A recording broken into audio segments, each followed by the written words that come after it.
we want to welcome you to All Things Real Estate, brought to you by the GK Group. Now, here are your hosts, Brad Avergon and Gary Kelly. So, Brad, I want to ask you a question. Shoot. I know you've been in your house for some number of years now, okay? Yeah? Do you love your house? Because after all, it is that time of year. It's the time of year for love. My wife loves this house. And happy wife, happy life. I like this house. I think it really works well for us, but I don't love my house. But my wife loves this house. She just loves it. She loves. Well, what's not right with it? Are you not happy with the colors? You can change colors pretty easily. I'm not affected as much by color. I don't worry about the colors so much. I want the house to be working, functional, and not break. Because at the risk of being sexist, you let Cindy make the decisions on what the colors are going to be. I absolutely do. We have that she rules in this area. She rules in this area on colors. But truth be told, I can barely dress myself in the morning. You know, as Garanimal, giraffe. I know I'm okay color-wise. I was told once that I'm colorblind. Now, I don't believe that that's the case, but that's what I was told. And I was living with someone that loved to, obsess over colors. And at the point in time she was obsessing, we lived on East Main Street up on the hill by Yeoman's Ice Cream. And she would go to the paint store and mix up like 16 cans of color. Cans! And then paint blotches on the wall. Okay, I mean, obviously she had a lot of passion for it. She would say to me, "Which one do you like?" And I would say wisely, "Well, which one do you like?" No. I want to know which one you'd like. So I pick a couple. And I get the death stare, "You would." What the heck? Don't give me an option that you don't find tenable. That's the trap. That's the trap that sometimes we fall into. It is funny. So, we were painting not too long ago, and my wife came home with a number of different shades of white, which basically looked all the same to me. Because you're looking at like those little tabby things, those little paper strips. She's like, "Which one's better?" I said, "Which one do you think is better?" They all look the same to me. They're all different shades of white. One's a little off-white, one's a feather white, So anyway, I said, "I'll tell you what, narrow it down to 2. I'm much better with you give me A and B, and then I'll make a choice." Now, A and B may look identical to me, but I will make a choice because I committed to making a choice. And then automatically it will probably be the wrong choice, and she'll go with the other color. Right. There's a real estate coach by the name of Brian Buffini, and he says, coat of paint's one of the biggest things you can do to immediately upgrade a house. And you can do that. His expression is paint's $10 in the can, $1,000 on the wall. Yeah. And I think that's true. And the reason I wanted to talk about this wasn't so much to find out what you liked in your house, but to say the things that you do to a house. If you find it a little tired or you're not happy there, the things you do are often the things you do to prepare the house for sale. And I'm not pitching that you got to sell your house. What I'm pitching is sit back and say, you can't find a $10 gallon of paint anymore, but a can of Benjamin Moore up on the wall makes a big difference. Yeah, I can see that. Have you ever had a client, just out of curiosity, where you came in and you said, "Listen, you need to do this, and this. Paint. You need to paint. You need to shampoo the rugs, and you need to, I don't know, Murphy's Oil. I know you're a big Murphy's Oil. I am. The everything cleaner that cleans everything cleaner." So you need to Murphy's Oil soap your cabinets. Have you ever had them do that and then say, "Oh my gosh, this is like a new house. We love it"? Yes, and that's actually the backstory on this particular article or video that we're doing. Is sometimes when people do some very basic things to the house, it will make it look more presentable, and they will feel more comfortable there, because everything doesn't have to be sell your house and move on. Right. It just doesn't. Right. But there are things you can do. Like if the floor's, getting ratty, carpet tends to ugly out before it wears out.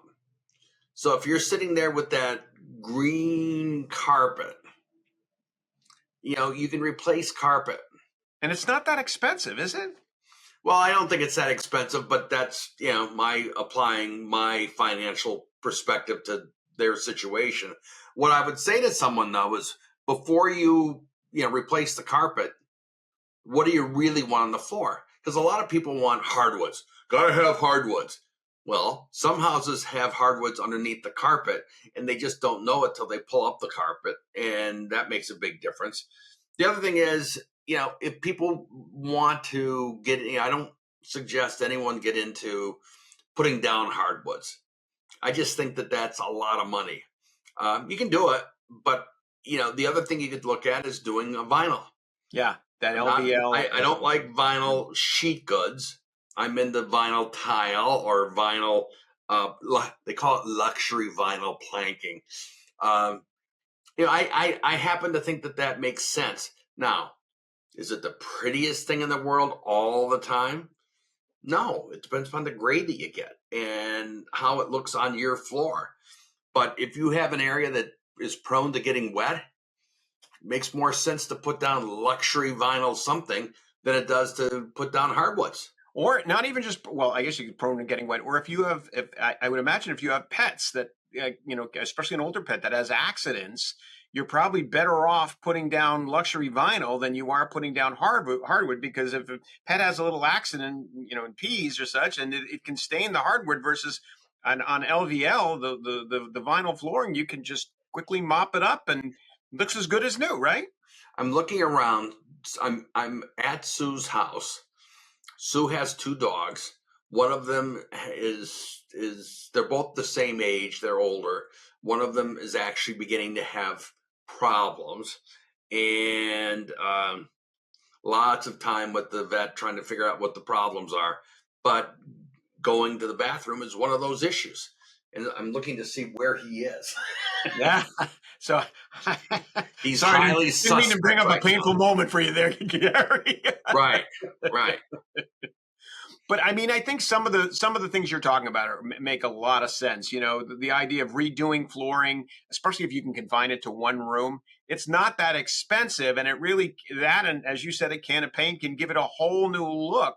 The other thing is that, I don't know. We have a problem with clutter. Like we keep a lot of stuff that over time it builds up, and I think sometimes if you make a dedication to remove clutter and either box it up or get rid of it, it can free up a lot of space and really give it a good new look again. Which is why the self-storage places are so in demand, because people take everything to the self-storage. Right. Until they never use it. They take it to the self-storage. They never use it. Maybe occasionally pick one thing out of there, but enough times, and then they eventually get rid of it all, probably. Right. I've told the story before, but I remember my kids, when I moved out of my house, I had my kids come over and said, guys, we're going to go through everything in the house, and you either take it, I'll store it if you want, or we're going to get rid of it. So we had a dumpster, and it was quite the performance. 2 years later, I called them up and said, okay, guys, neither one of you have been to the storage facility, so you now either need to come and get it, or I'm going to toss it. Your choice. And my son, to his credit, did come pick up some stuff. My daughter, just tossed it all, which is fine. Whatever works for them. Yeah. I think there's sometimes it's hard letting go. I'll remember we bought our first home, and at one point, shortly thereafter, not immediately, but shortly thereafter, my in-laws reached out and said, all that stuff we've been keeping up in the attic for you, time to come take it. So Right. you own a home now. Time to get rid of it.